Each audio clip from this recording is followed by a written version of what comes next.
council member. We're all kind of just running. We might have to go get that. There was an issue. I got phone on the, I guess I'm better than I thought I was.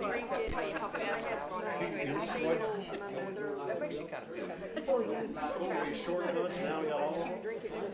Yes, everybody came. I'm gonna tell you what's funny yesterday. No, I'm gonna have to take a gas. In the words of my mother, Norma, I just can't go it. Just can't do it. Just can't go it. Yeah, Where's Diane? Did you call me? I leave my clothes in, but I always, after I take a shower, I put my clothes in. Because I saw it and I'm like, My sock, picked up one of my socks, and took off with it, and I was chasing. It swallows my sock, my whole sock. And then Julie's panicking now. No. She goes, you can't die on our watch. She's Cameron went to wake up. And I said, just calm down. I'm like, she's not asking me a computer question. So I called the vet. I'm gonna tell you what you, but I found out what you did. I called the vet and he says, are you gonna relax to the fullest? Oh no, so I was on the scanner for a missing dog. Put it next to you. It's better if you shrink it. You syringe the 5 cc's down. Actually, 30 seconds later, to that salt right. I was telling a good story. I don't know why we can't seem to get that one on us. I see. But I would like to welcome everybody to the meeting tonight and ask you first to silence your telephones.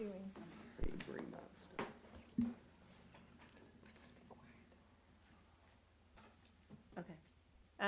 So, I'd like for you to stand for the invocation because I'm going to ask Mr. Calabretta if he will offer our invocation tonight. Let's pray together. Father, thank you once again for your grace and mercy. And I pray that you continue to bless the city of Bowie, help the council meeting tonight, for the decisions they make do affect people. And so I pray that you would just work, give them wisdom, and help in all of these things, that through it you might get much glory. And so we just thank you for the community that we have, and we continue to ask that you would just use us all, and we'll praise you for your grace and thanksgiving in Jesus' name. Amen. Amen. Please join me for the pledge. I pledge allegiance to the flag of the United States of America, and to the republic for which it stands, one nation, under God, indivisible, with liberty and justice for all.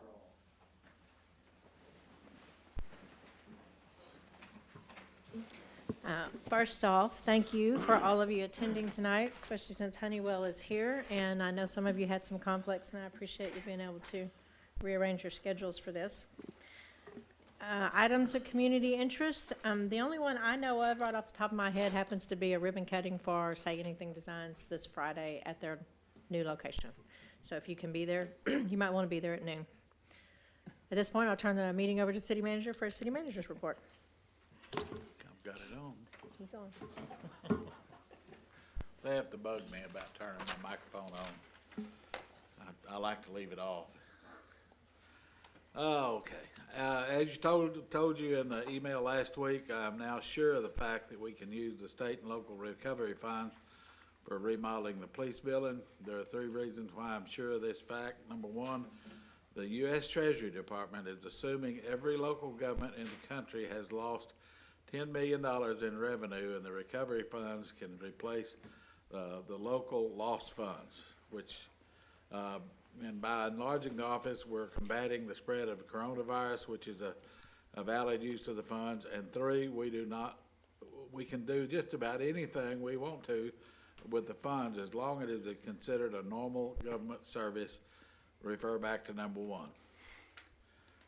This week, I applied for the U.S. Department of Transportation for a grant to train our personnel for CDL licenses. The way it works now is we send each person to a school for a week. At the end of the school, they can all take the CDL test and supposedly pass and get their CDL. I applied for this same grant 2 years ago and did not get it, so I tried a different method this time to see if it might work. Kirk and I are in the process of applying for a TCEQ solid waste grant. And this is through Nortex. We're applying for a chipper for the Street and Parks Department. and we're applying for an incinerator that will be used to destroy drugs and case files for the police department. I might even buy the incinerator if we don't get the grant, because it's pretty reasonably priced, and we're getting a lot of case file and paraphernalia back in the back of the building, and I'd like to get rid of it. It seems that other agencies don't have a method for destroying evidence, drugs, and case files, and we might be able to pay for the incinerator by charging other agencies for destroying their material. We're beginning the budget process for next year with Enterprise in March to determine our vehicle budget for the next year. We've had many problems this year because of the shortage of vehicles from the manufacturers. We did not replace several vehicles this year because we could not get new vehicles to replace the old ones. Our department heads are going over our list of vehicles and determining which ones need to be replaced, and we'll come up with a budget number for a budget later on in the summer. As I told you in emails, we've completed the easement process for the Southside sewer line project. I talked to Mike Tibbetts today, and they're finalizing the design so that we can get ready to bid the contract. Pamela and I have been going over the credit card fees and have determined that we need to start charging user fees for our customers that use credit cards to pay the city's bills. Last year, we had fees totaling $92,950.07. Through the first 4 months of this year, we have had fees totaling $42,138 and change. These fees are not benefiting the city. In fact, they are detrimental. It's that much money that's taken out of our budget. Our customers who pay cash or by check are subsidizing the credit card payers. We could buy a new piece of equipment with what these fees are costing us. As you will remember, if you'd been here long enough, I brought this up to your attention a couple of years ago with no success. You can expect that Pam and I will analyze what is the best way to determine what these fees should be. I've got some other information on that if you have any questions about it.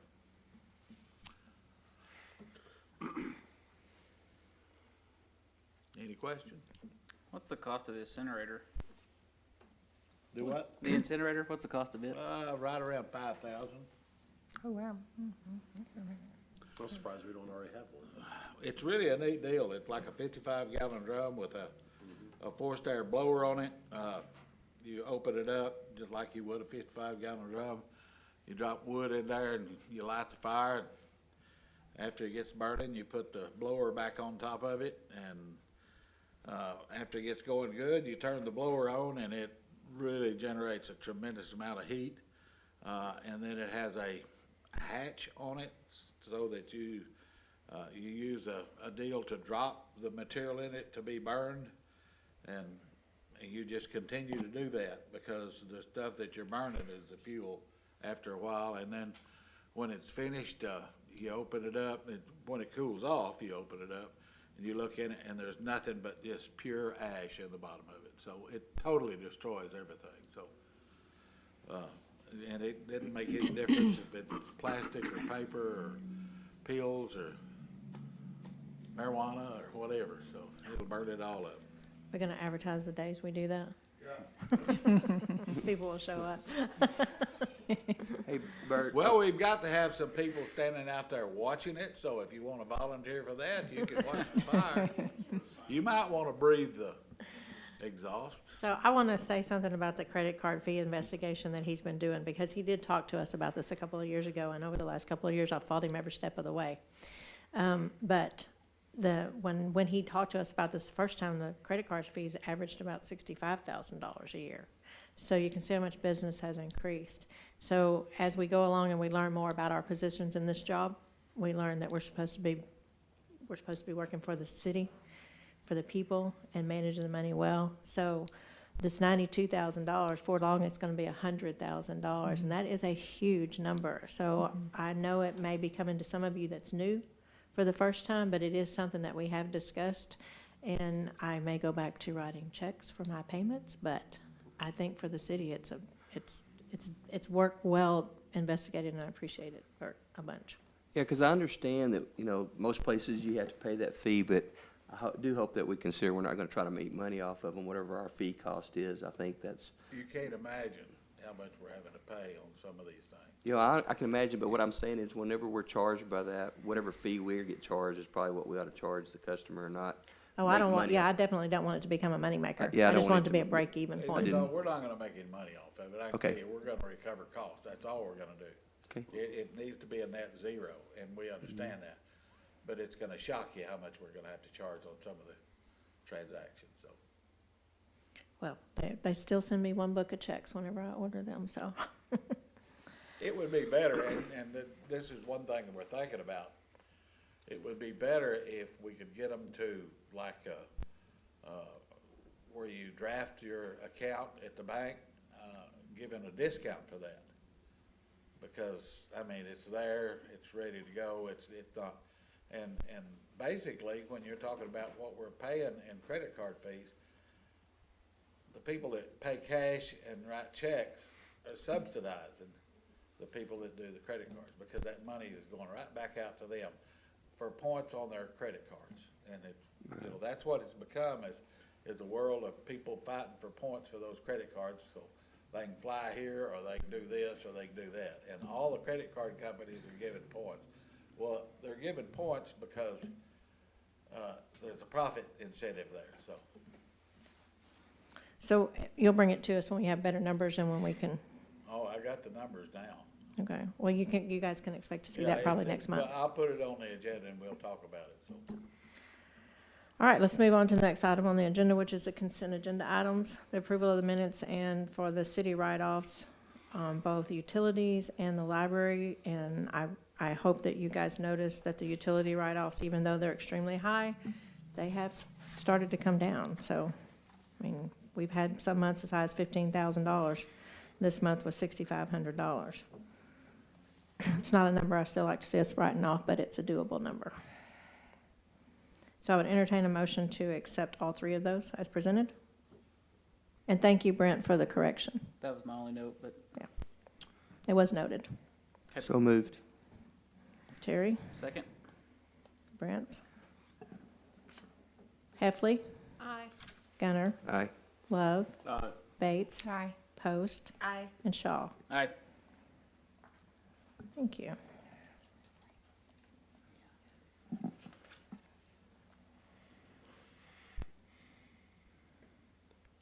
Sorry, I have to go lots of pages. Y'all know that. You go through the same one I do. Next item on the agenda is the old business, which is the discussion of the presentation from Honeywell regarding the Energy Retrofit Project. I'm going to ask you to come to the microphone so that we can hear you, and make sure that the microphone is turned on, please. It's green, is it on? Yes. Yes. Okay. Good evening.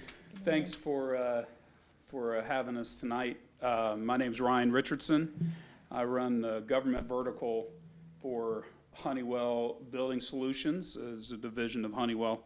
So we do projects just like this all over the country, specifically focused on federal, state, and local municipalities like yourself.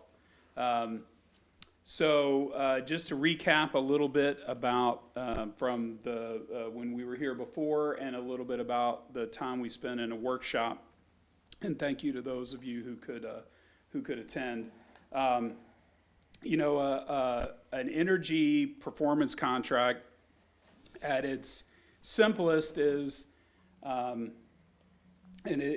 I'm always, you know, I'm glad when we get to present on a night like you just talked about, you know, the $100,000 for credit card fees, and a way to try to mitigate that cost to the city. So at its best, at its simplest explanation, you guys have a bucket of money that you're currently using to, for energy and maintenance on the equipment that's consuming the energy. And what an energy performance contract does is it takes that same bucket of money and uses it to pay for the energy costs, the maintenance, and buying the new equipment, which is needed anyway. So we did a preliminary study here in the city, and the equipment that's being used, the controls that are being used, the controls are in most cases outdated, and the equipment is aging and is going to have to be replaced. So what using an energy service company like Honeywell, the benefit from that to the city is what we do is we take all this and we package it all up. And we bring the financing, we bring the equipment, and we bring a way to measure and verify how that equipment is doing over the term of the contract. And in order to pay for the equipment, we reduce the energy savings and we reduce the maintenance that you're currently doing on the equipment that you have. So the net to the city from a cash outlay is zero. So the energy savings that are achieved every year and the maintenance savings that are achieved every year are equal to or less than the cost of the program. So there's a payback on the program. So once you go past a certain number of years and the equipment cost has been retired, then that is a savings back into the pocket of the city. And that's, as consumers, we know, we run these numbers for our own personal budgets all the time. You're gonna replace you're gonna replace your air conditioner costs so much, you get so much in energy savings, and you know that the life of that air conditioner is 15 years, and around year 7 or 8 or 9, you start breaking even. You've paid for the equipment with the high performance of it, and now you're saving money until the equipment has to be replaced again. So at its heart, that's what an energy performance contract is. And what we're asking for tonight is what we've done is a preliminary study. So we've sent Honeywell people here to Bowie to survey the buildings, to look at the equipment. We've gotten some data from Mr. Cunningham on what the city's spending for energy costs. And now what needs to, and we've done that, we've made some assumptions and we've made some projections about what we think, if we think this is a good project for the city. Those numbers came back pretty good. So now what has to be done is what we call an investment grade audit. So that is a full-fledged energy audit of every piece of equipment in the city that has to do with the parts that we're looking at, which is HVAC controls and the equipment that goes along with them, including and then also including optimizing the water plant, and which is obviously the biggest energy consumer in the city. So what has to be done now is what's called an investment grade audit. So that's where this study, it takes about a month or so to do. And from that, what will happen is there will be an energy audit presented to the city. And this is where we will be able to tell you the exact numbers, the exact cost of the project, the exact savings that we anticipate that you're going to get, and how we're going to measure and verify that over the contract.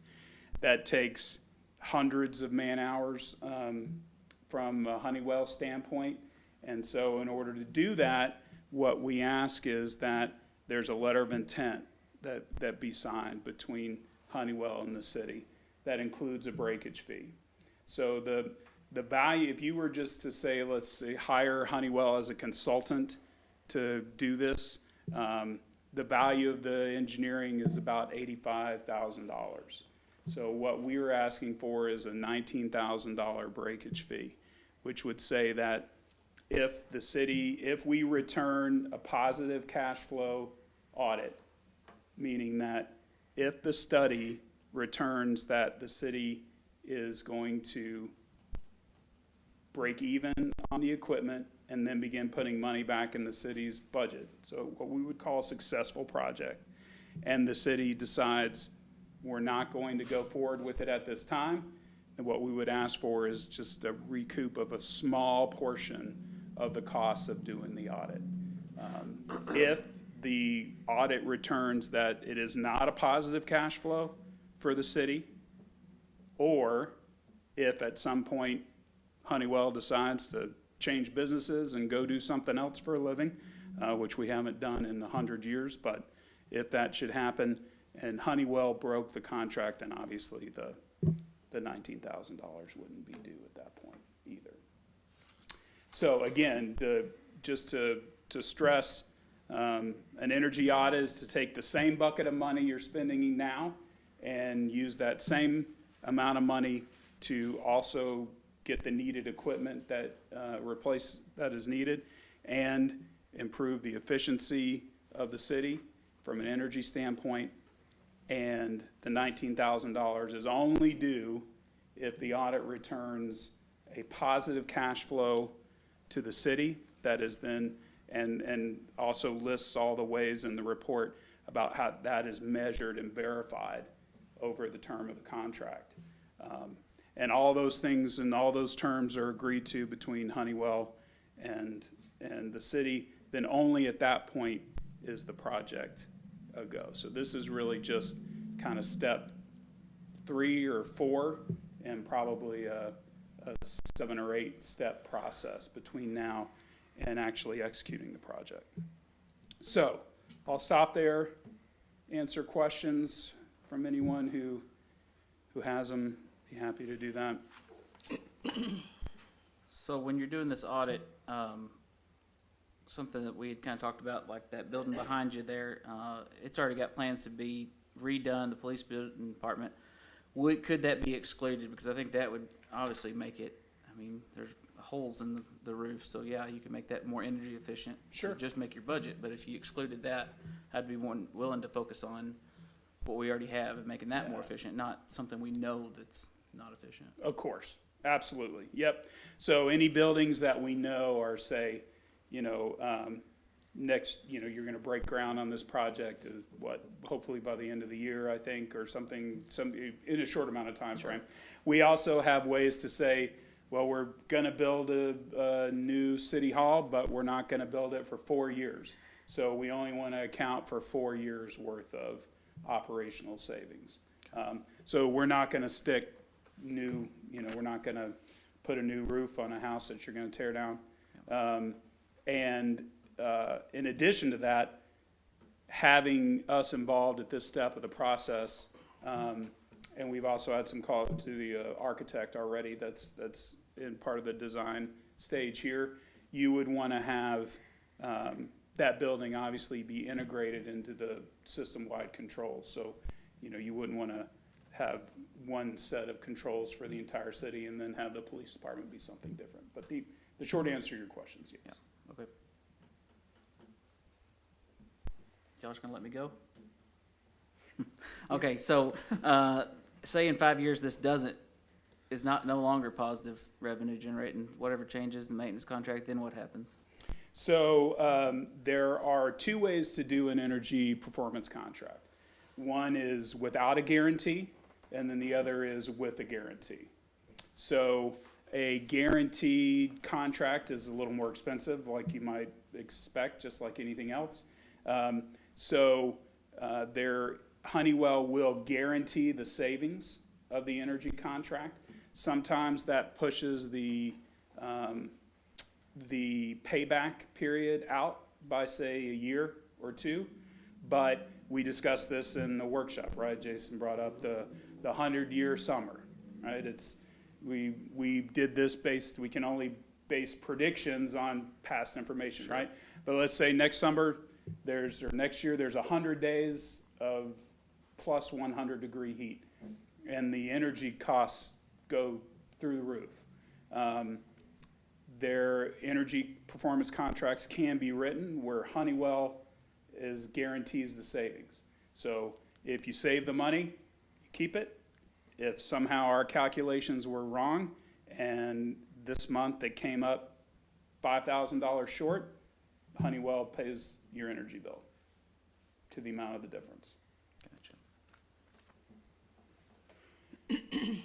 And we can, of course, get into the guarantee, you know, all these things can be fleshed out, you know, when we get into the actual project. I don't remember, were you at the workshop? I wasn't able So to you missed attend, that. no. So, I also asked them to go back and look at the numbers again because they were looking at our retail electric instead of our wholesale electric. So they've done that also. They've spent that time and energy doing that too. And that, it makes a difference in the numbers. To Which what is, effect? I can't give you the numbers, but he can. Sure. Yep. So when we originally did the first part, we did it based on the retail numbers. Obviously, you guys are in an enviable position because you wholesale your electricity. So even though the police department pays the money, it's not really all cost to the city of Bowie, right? So part of that is taken out. So we did we ran several scenarios. The retail cost with a few scenarios, and then a wholesale cost. So what that returned is that, say, the life of the equipment's 20 years. Over 20 years, in the worst case scenario, which would be the straight wholesale rate with no operational savings at all, which we know there's going to be operational savings from not having to take care of old equipment. So in a worst case scenario, the project pays for itself inside the lifetime of the equipment. That's the worst case scenario. The middle of the road scenario puts over the life of the equipment, puts about $750,000 back in the city's pocket. Over that 20-year period? Yes, sir. That's wholesale, right? That's at the wholesale rate, yep.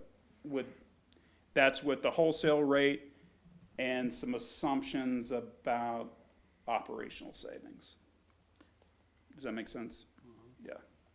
And again, this is the preliminary stuff, so we're having to make a lot of assumptions. Sure. But based on the conversations we had in that workshop, I went back and said, we need to take a look at this because if this is not preliminary wise, if this doesn't show that we think we have a good project, then we need to have a different conversation. I'm not so sure that it still wouldn't be a good idea to go forward, but I wanted to make sure we could say. So worst case scenario, based on our preliminary audit, the equipment pays for itself in its lifetime with energy savings. And the cost of the money. So again, this is no additional outlay for the city from an operational standpoint. So Honeywell is bringing the money for the equipment and the measure and verification, all for the same bucket of money that you're currently spending. Okay, so I have two questions. One of them's not towards you, but it's to us. If we are gonna say we save the $750,000 a year, where is that money gonna be allocated? Is it gonna be going back and, I mean, where are we gonna put that savings into? Well, that won't be for us to decide, it'll be for the next councils to decide. I mean, what can we do with it? Is basically, I'm not saying. Well, we just got presented with $5 million, at least $6 million worth of road work that needs to be done. So we've always got money that, we've always got places to spend it in infrastructure. Second question is, if we do the project, can we use our local contractors here in town? The HVAC guys here in town? Or do we Sure, have- yeah, well, right, so part of the project is we would help you solicit bids for the work, and the city would be welcome to choose, whoever they wanted. On 100% of the project? I want to say I believe that that would be true. And that certainly could be part of the contract, is that the city wants to use local contractors. Now, the only caveat I would say is that our projected cost is based on the tools that we have for predicting what a best bid situation would be. So let's say somebody out of Oklahoma, a mechanical contractor out of Oklahoma has a lower bid than a local contractor. That is built into kind of what we expect would cost. So the only thing you'd be talking about is if you weren't using a low bid, you could be increasing your ROI. But Honeywell would not be dictating the contractors as long as they were able to meet the criteria of performing the work. So basically, we would be hiring you to tell us how to save money. Yeah, that's, sure. Okay. I don't think,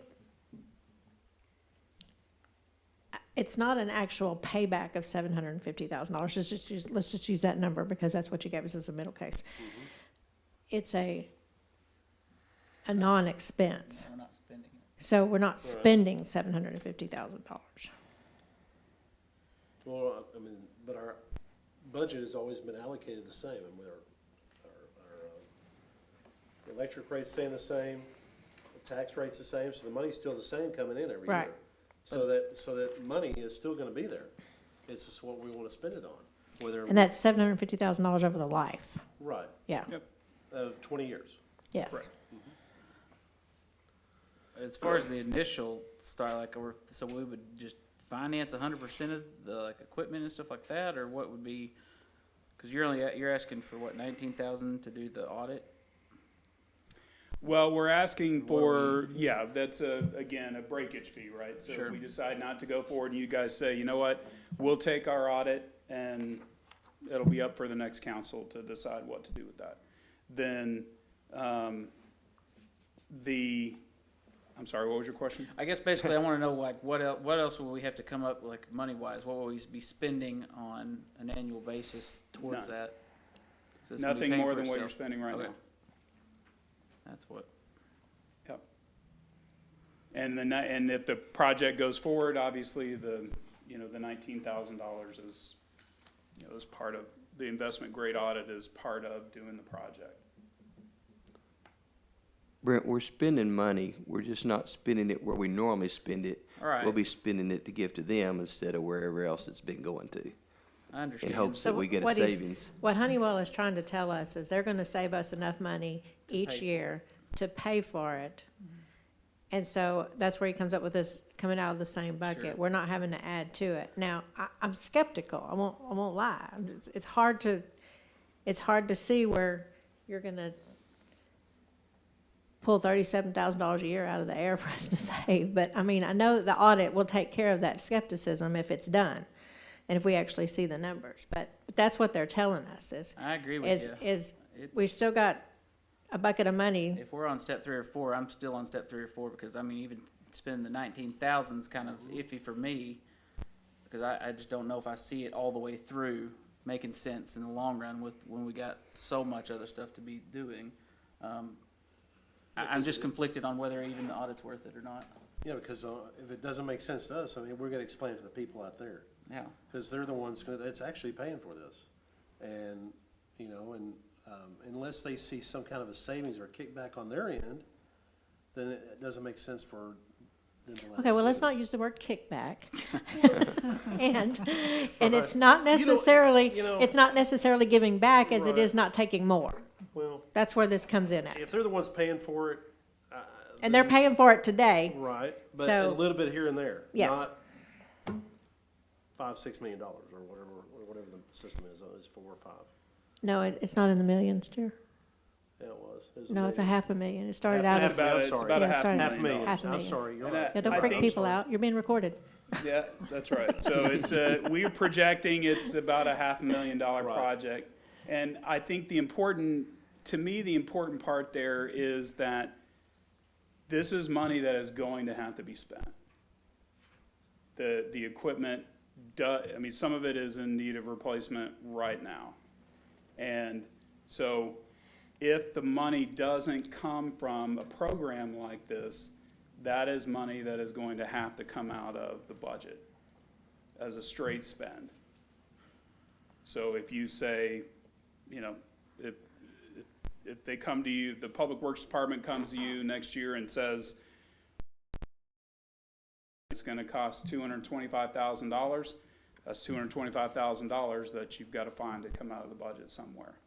This program gives you a way to plan for the replacement of that now, instead of how are we gonna come up with $200,000, which my understanding of how that typically works is, well, the money's gotta come from somewhere else, right? So now we can't convert the pool to salt water because which we wanted to do, because that now has to be spent putting new controls in this building, new equipment in this building.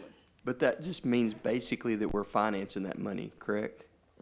If it's gotta come from somewhere, it's not that we get the money and all of a sudden we don't owe anything for it.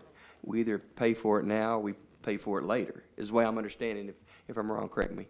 So what you're able to do with an energy performance contract is by replacing all of the equipment at one time now, you're able to pay for not only the cost of the equipment, but the cost of the money to buy the equipment with the energy money that is already in your budget now. So it's kind of like this. We change out the windows in our house, and we pay $2,400 a year on the windows. But it saved me $2,400 a year on my electric bill. So it's there, we're not grabbing for it. But I did want you, and I think Terry wasn't there either. The largest percentage of this project is at the water sewer plant by That's correct. over $200,000, isn't it? By a long shot, yeah. I If you want to look say at- it was like $280,000. I think that's about right. It was, I didn't bring that paperwork with me yep, tonight. so let me tell you. So the projected cost, yep, so that's about right. So it seems like a lot, and a lot of that money would be used at the water sewer plant. I don't have a breakdown on that because we didn't receive a breakdown yet. We just got It estimates. was 246, 421, is what you're currently spending retail at the water plant. Sorry, say that one more time? 246, 421.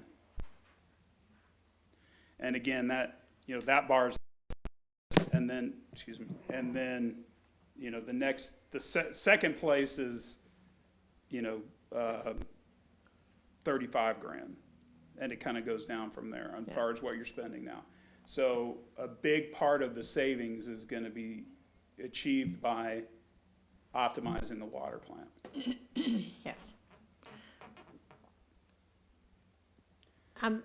I'm with, I know all of y'all are confused, and I stay in a state of flex with this, because I've tried to keep a really open mind on it. We're not gonna have real solid answers until we see an audit. So and I'm not tonight, but your decision, your immediate decision, in the very near future is gonna have to be to decide whether or not you want to see the audit. So the $246,000, you've seen this before on water plants, obviously. What's gonna be our general savings on that? I would hate to put a number on what we Shoot me a think we can ballpark. get. You guys do these all the time. What's gonna be our savings on that water plant? Just on that one area? I think in general, an audit savings is about 20%. Okay. Now, we haven't taken a detailed look at the water plant, so that could be 30%, could be 15. But again, this is based on the preliminary audit that we did, and then putting those numbers into the programs that we use that also continue to learn from itself over time the more and more we do these. And that's where we were able to return the worst case scenario. You're able to pay for all the new equipment that you need within the life of the equipment. And our projected most likely scenario is that over the life of the equipment, you're paying for the equipment and then $750,000 in money in energy savings over the life of the equipment. So I 100% appreciate the comment of, look, we got a lot of stuff to be doing. Like, is this really, like, you know, we got all these other things on our list. And I think that would be a fair comparison if it was an ask of, hey, we want you to cut us a check for $500,000 and we want to go around and do this controls project. The way this program, and the reason this program is so popular, especially with cities the size of Bowie, is that the budget's very tight. And to the point of, you know, we need to recoup credit card charges because, you know, it's a drain on the budget. So that, I just, you know, to me, that the apples to apples comparison would be Honeywell's asking us for $600,000 to replace all the controls. Do we think that's a good idea? And that is not the program that we're proposing for you. It's a way to get the stuff that you're going to have to buy anyway, but by engaging Honeywell, you can use the savings to pay for the equipment as opposed to a cash outlay, and then the city, man, it carries that burden while the energy savings draw down over the next 20 years. We can almost pay for it when we get our money back for our credit card fees. That's true. What is the payout for us? What's our term? We're not paying out over 20 years. We're doing a savings over 20 years, right? Yep, and the term is something is part of after the audit is returned, that's part of the negotiation with the Okay. city. So you guys decide, look, this is this is what 10 years looks like, this is what 15 looks like, this is what 20 years looks like. So what about all the equipment, just whatever you're going in and replacing, aging out all at the same time? We're back in the same boat? So or- you mean replacing it all at once and then it aging out at once? Yep. So, it's a lot like replacing all the light bulbs in your house at the same time. They're not gonna all be, the 20 years that's just a kind of industry generally accepted life of the equipment is 20 years. So between now and then, the plan for the next part of that would come into play. And at that point, and again, what we often see is, cities that did this 15 years ago, the energy performance contract is extended and the operation repeats itself again. So this kind of reminds me of what we did with Enterprise when we switched over to Enterprise for the cars and the trucks. I will say that's been very, very, very good to us. A whole different scenario, but it's been very, very good to us. We did the same thing. We changed out vehicles, we turned it over to somebody else to maintain, and the cost savings has been unbelievable. But you guys do not have to make a decision tonight. I know that some of you have a lot of questions. What your decision tonight has to be to move forward, table it to the next meeting, or decide not to. So you got a lot of different ways to go tonight.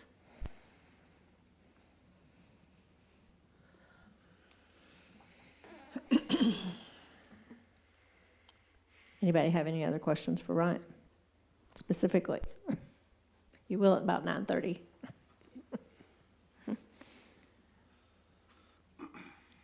I think, again, that's the question is the information of value to the city? Is the audit of value to the city? To know what money could be saved for the city, the residents, all the way down the line by becoming a more efficient city in 6 months. Okay, I'm gonna ask this question. So, once again, I said something about you paying for your service. So, obviously, you have to be making money off this in order for it to work for Honeywell. If we if we just went in there and upgraded our equipment, obviously, if that's gonna be a deal. I'm wondering the savings if we just for percent, we didn't hire Honeywell, and we just went in there and we serviced our equipment, bought the new equipment that we needed, what that savings is gonna be. That's what we have to take in consideration. Because if we're saving the money by just replacing it, then we're going and we're placing as we see necessary. That means we have to get someone involved that's technically savvy, that can make sure that we're making that savings. And then we don't have to worry about what our expenses are be going into it or whatever. Does that make sense? We don't have to pay $19,000 in case something doesn't happen or whatever. We're hoping that we can use an expertise of contractors to go in there and put that machinery in there, replace it, that we would automatically get the savings. Does that make sense? I don't know, I think it's a little bit more complicated than that for these bigger systems. Well, I mean, I'm assuming you're gonna bring a specialist in to work on the water sewer plant. It's not gonna be just a matter of changing an But if AC we're unit hiring out our own there. people, I mean, like you said, well, he brought up, if we're hiring people, that we can hire our own local contractors to doing it, We it still have can't, it's somebody gotta be in that same to level of finance it, too. expertise. So Huh? you're It's paying gotta them be, something. and it's gotta be engineered out, because there's certain units that work in certain situations, and motor, like you were saying, the energy efficient motors at the water plant. Mm-hmm. I mean, you have to have an engineer decide, hey, this is what you're using out here, and this is what motor you've gotta have to save this X amount of dollars on this, or X amount of energy on this plant. And, I mean, That's what Honeywell's doing. right, so they're taking the guesswork out of it, but I would wanna use our local contractors, that's the people that we do business with every day. Sure. And I'd rather give them the business. And this is not I'm sorry, I didn't mean to interrupt you. Any other day, I'd say, hey, this is a no-brainer for me, but I mean, the streets are a big issue with us right now, and the money we need to put towards that. That's the only thing that's holding me back. Otherwise, it's like the enterprise deal, it was a great deal for us. But, and I'm not saying we can't do any other thing except for streets. I mean, obviously, we've got other things we have to take care of, but There's a lot of variables in there for me. Oh, I understand the program. I understand where we're going with it. I think it's a good program. I just don't know if I don't know if the timing is good right now, Right. is where I'm struggling with it. I'm not saying, I don't know how long we got this to be on the table for, if we decided we didn't want to do this, but for 6 months down the road, is that, before we want to even proceed to go any further? I don't want it to be like it's cut and dry tonight if we decide we don't want to do it this month or next month, but we say, hey, you know what, we may relook at this another 5 or 6 months or whatever, and kind of relook at it and see kind of what's going on. well, then on the other hand, on that point, Terry, we could, if we wanted to do the engineer study, they can come up and say, hey, this is how much money you're gonna be saving.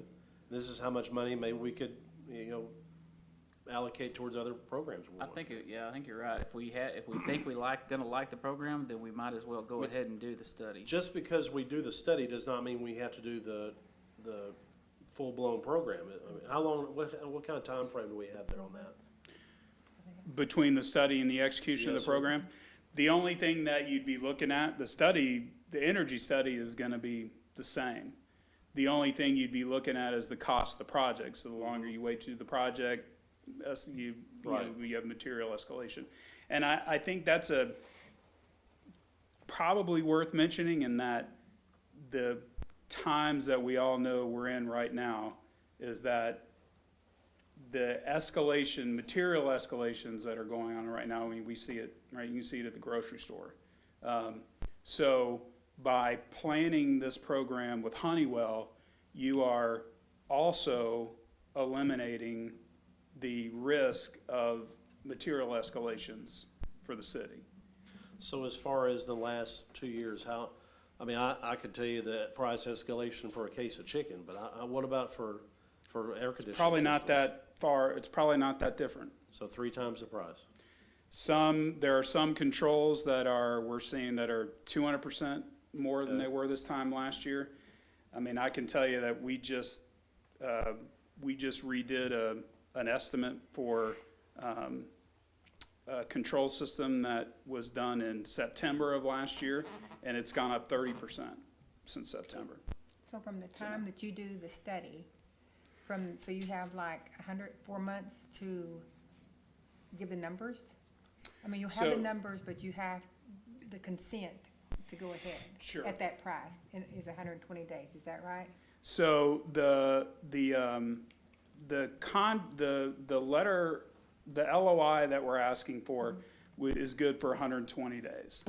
So what it doesn't do is, let's say you voted yes tonight to execute the LOI, which just means that we're gonna do the study and see if it's a good idea.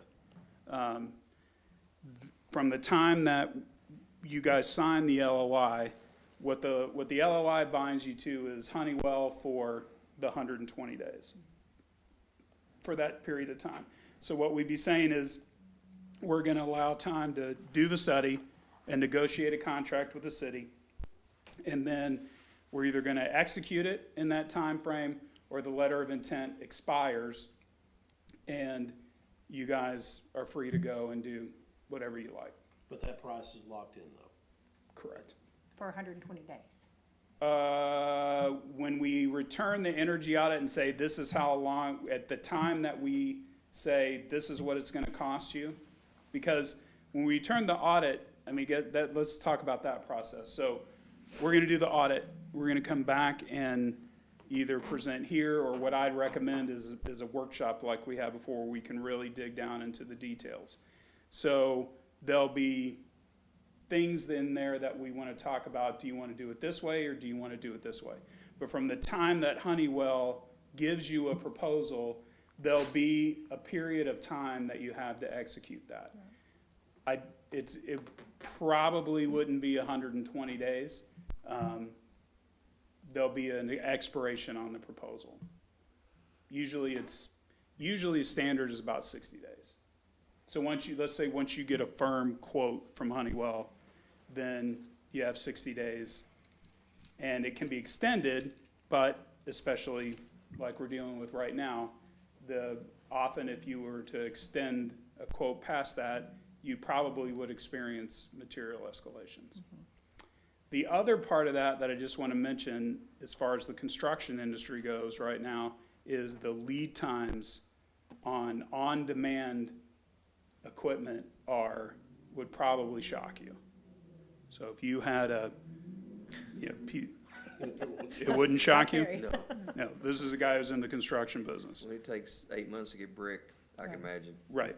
So by entering into this now, you also are eliminating and planning for this, you're eliminating August rolls around, September, December, whatever, a piece of aging equipment that we know is past its lifespan goes down, and now you are paying a premium to either have something expedited to you, if that's even possible, or you've got to pay for an expensive temporary solution to heat or cool a building while you're waiting on permanent equipment. So we're in a unique situation right now, and that has to be a factor in planning for those things, just like you said. You can't, there's no more just calling somebody and saying, we want a load of whatever, and it shows up in a couple weeks. But by by engaging Honeywell in that, we obviously have a huge amount of buying power. So we're able to buy equipment in advance. If you wanted, let's say you voted tonight, we did this thing, we did the audit in a month, and the next city council meeting, you voted to approve it. The equipment that would be going in here, we already bought it. It's already purchased as part of a much larger purchase with getting chips for our equipment and those kinds of things. So those decisions have already happened for things that'll be delivered before the end of the year. So after the audit gets presented and we look at it, is it an all or nothing kind of deal? Or if we say, hey, we don't want to do this, we want to do this part? Yep, of course, yep. You're either gonna do it and not lose your $19,000, or you're gonna not do it and let them keep your $19,000. It's Not, I wouldn't say it's quite that cut and dried. So, we return the audit and the city says, we want to do these pieces and not these pieces. And and we enter into a project with Honeywell, then that would be considered an execution of the investment grade audit. So I wouldn't say that it's accurate to say, well, you're either gonna do Honeywell's proposal the way it comes to you. It's not an off-the-shelf thing. This Well, Uh, is, that's not, I really wasn't saying it that way. Yeah. If we don't do something with it, let me rephrase it then. If we lose do your something with Honeywell, we're good. If we don't do something with Honeywell, then we lose the $19,000. Right, And- no other firm would use your study. what's that? No other firm such as yourself would use that study, your engineers. Well, I would think that his study is not just a study. It comes along with the cost of the product that comes through Honeywell along with their service. So Well, what the I'm saying- proposal is not going to be, could not be used in with Right. anybody else but Honeywell. Right, It's exactly. Honeywell specific. If you went, let's say you took our audit and you said, well, we're gonna table this, Honeywell, here's your check, which by the way is not, that's not what Honeywell is, we're not interested in collecting a $19,000 check from the city of Bowie. That's not, that's certainly not our business model. If you were to take that and give it to somebody else, it would certainly give them a head start. But more than likely, you would be encountering someone who said, well, we certainly want to run this past our own engineers. And I think that the engineering part of it really can't be downplayed, because even if the city of Bowie said, we're going to undertake this project ourselves, we're going to go out and get our own financing, and we're going to engage in doing this whole deal in-house, you're still going to have to hire engineers to design your system. And that is part of what you're getting by getting the equipment, by engaging Honeywell, is the engineering part that comes with that. So even if you decide to take this in-house, you're going to have to hire an engineer to design a system, even at the individual buildings. So who does our maintenance? Like, say, we're in it 3 years and something breaks down. Are you gonna be able to maintain it or keep it up for those 20 years or whatever? So there'll be a warranty period, obviously, just like any new equipment. And then Honeywell has we would have the ability to service the equipment. We have the ability to train your staff to service the equipment, but you guys, I believe you have people that service your equipment for you. You don't do that, right? You don't have staff people that service your equipment, right? So, We do both ways. It depends on what it is. If it's right, changing filters, our staff Right. does it. If it's yep, something else, I'm sorry, Sandy. If it's something else, we've got local contractors that we Yep. call. right. So we have an office in Richardson, and your service technicians would come out of that office to service the equipment here. In how many days? That just kind of depends. So in a service contract, typically, service contracts are 72-hour response for non-critical, and then for critical equipment, they're usually here the next day. But you wouldn't be contractually obligated in any way to buy service from Honeywell. We would certainly make a proposal to you to do that, but you are, free to hire whoever you like to service the equipment.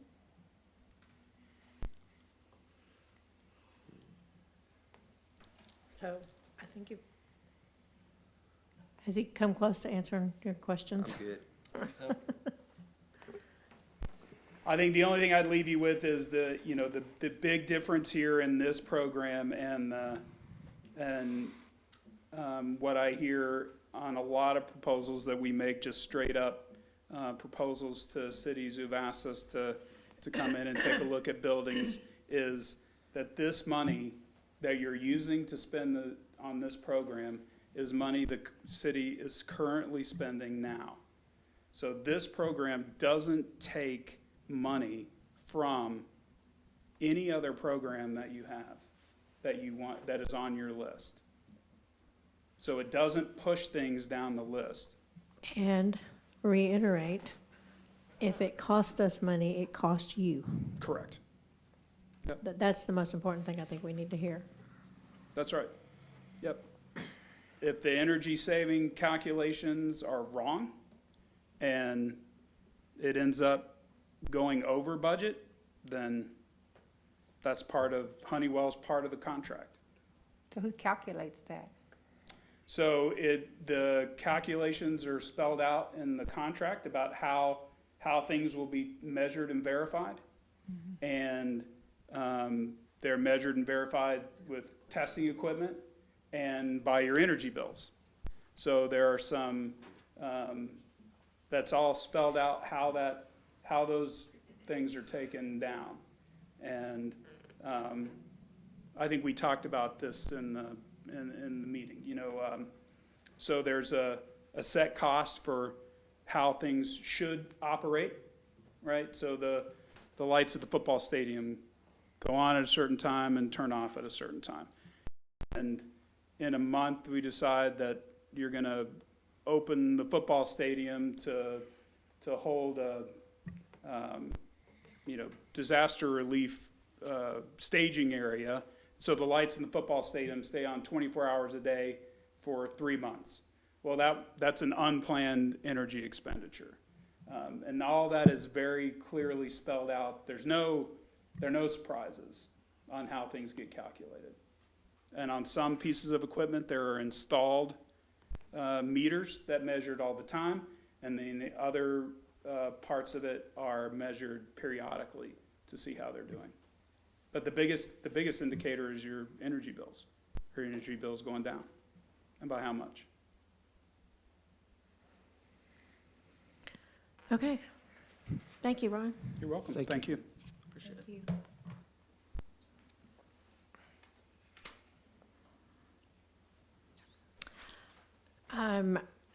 It's up to you guys. The agenda call item is titled Consider Intent to Proceed with Honeywell.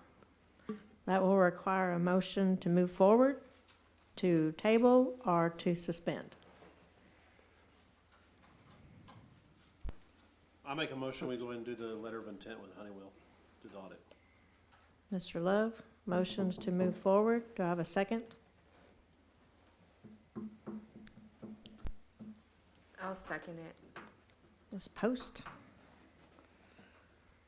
seconds it, so Heffley,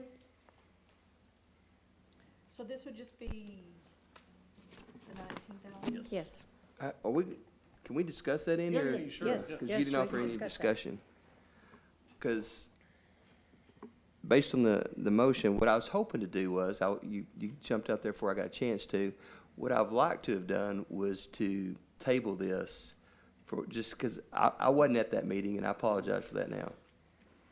But I took in a lot of information. It's going to take me a second to kind of put all that in my mind right now to see exactly what I think, me personally.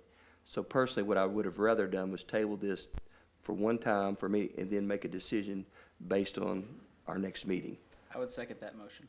Well, we can't right now, but I'm We just can't right now. saying that's, Jason, and I know where you're going with it, and I don't think it's bad, but I'm just saying, right now, I would really like to table that, is all I'm gonna say. I will rescind my motion then. I want to say something now. We've asked these guys down here 4 times. I'm sorry, Bert. 4 times. I'm sorry. Y'all let them down. You didn't show up to the meeting. I know. And so, I mean, That's really embarrassing to me. I don't think they need to come back to the next meeting. I think it's Nobody- something Yeah. we can Yeah, I'm do. not asking them to come back. I think we can do it, and I appreciate you coming down. I really, Yeah. I know you made multiple trips down here, and, we've had to reschedule, but, I think Nobody's it's, intent was to just I think it's embarrass everybody. a decision we all need to make together as a group. So I will rescind my motion, so you guys can think about it till the next What's meeting. protocol? So we'll table it.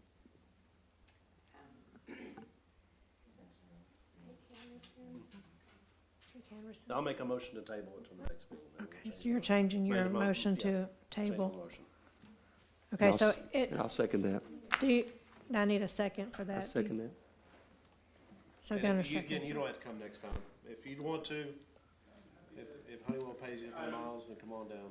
Okay, so let's do a little bit more discussion here. It will have to come back. Well, it has to come back I want by it to law. come It'll back. come I'm back not to the voting next no meeting. tonight. I want, Okay. I want it I to come, want I you want it to guys come to back know, up. and I need you all here, because the next meeting, we need to make a decision on this. I agree. Yeah, I'm gonna kinda ask you a question like you asked me about the government money. Okay, Can we guarantee you're gonna be here at the next meeting? maybe. I skipped my softball game so I can be here. I wanted to make sure I was here for this one, so.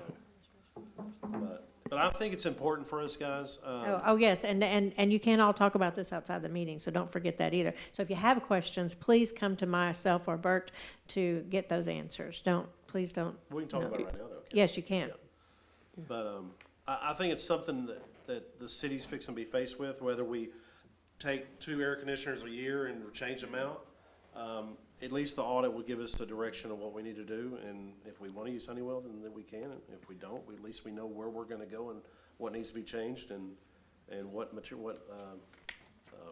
units we need.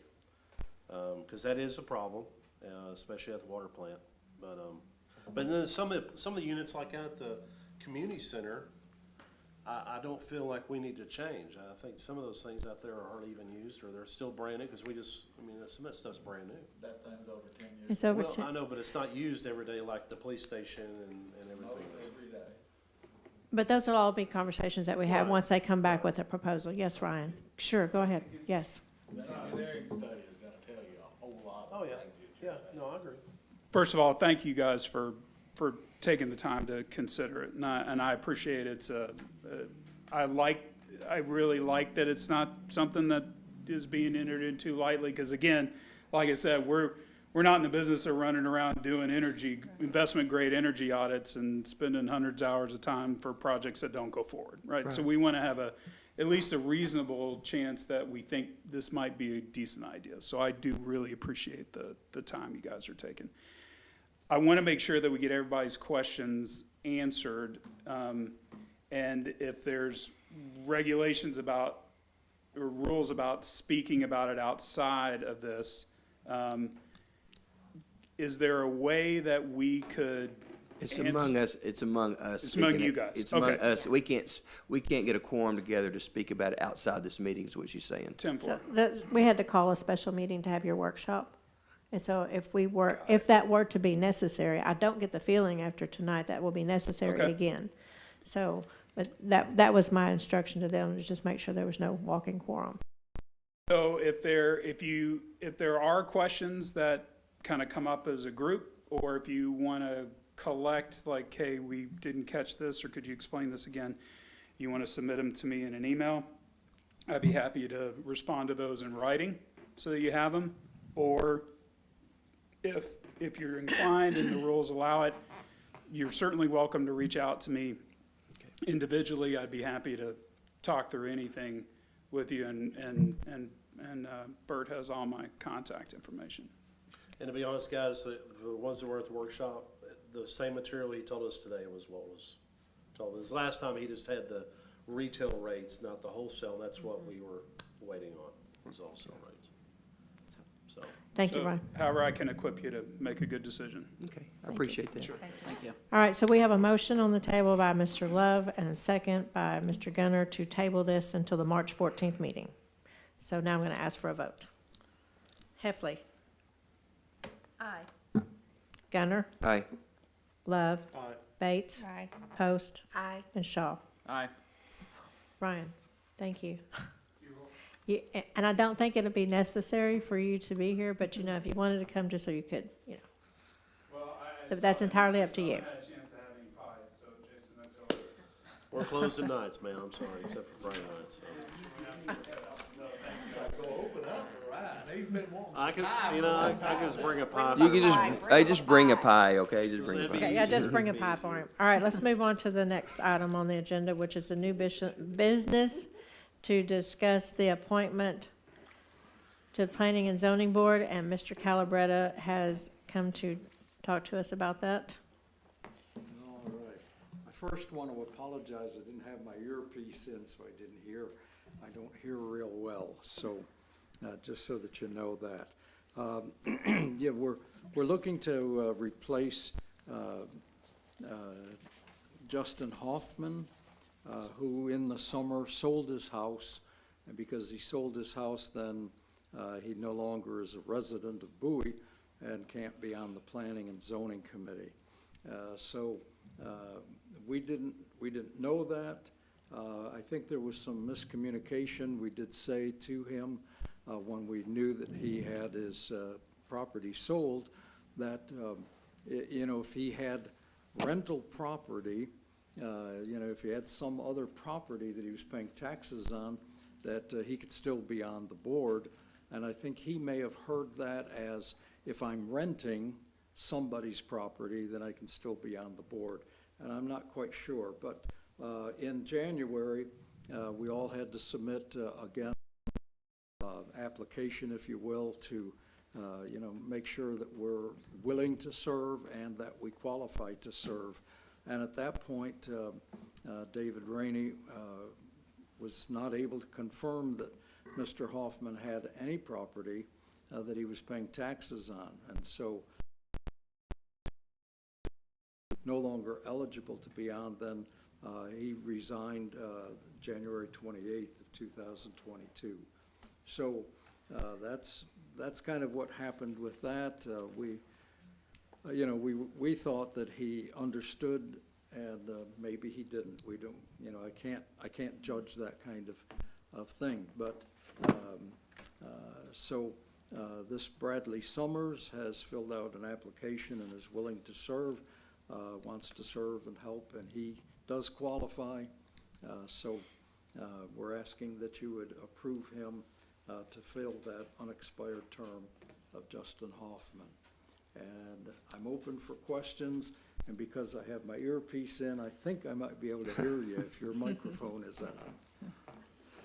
So the charter clearly states that you have to be a property tax payer. You don't have to reside here, but you got to be a property tax payer. And when he In sold the his city? home, in the city. Not just the other, everything else. Some is of the other ones are county. county. Is that one but- state specific, or, because I thought we had No, said this all one's, those no, on the charter the revision? charter clearly states that this one has to be within the city.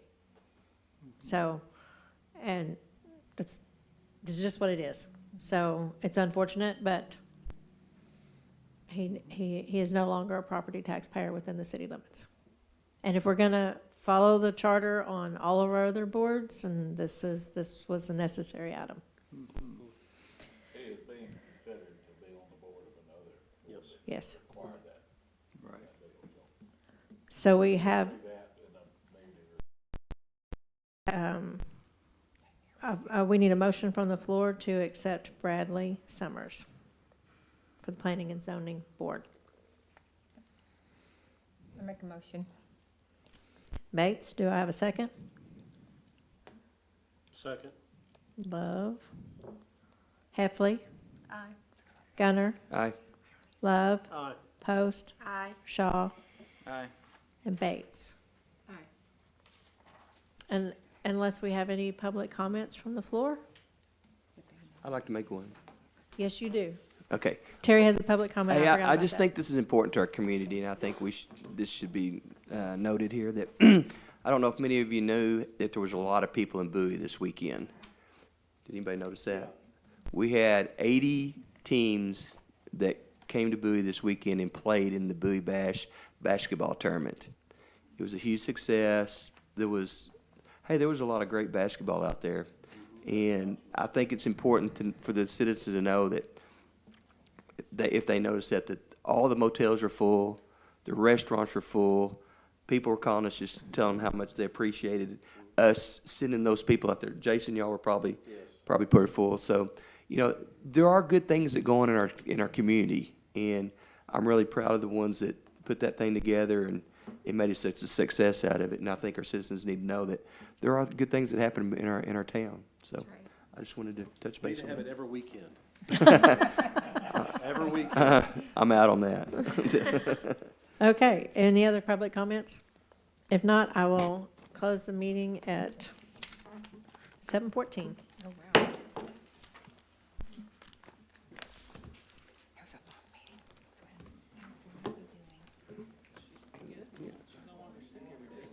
That's good. So she's passing the trimester? Pretty close. Pretty close.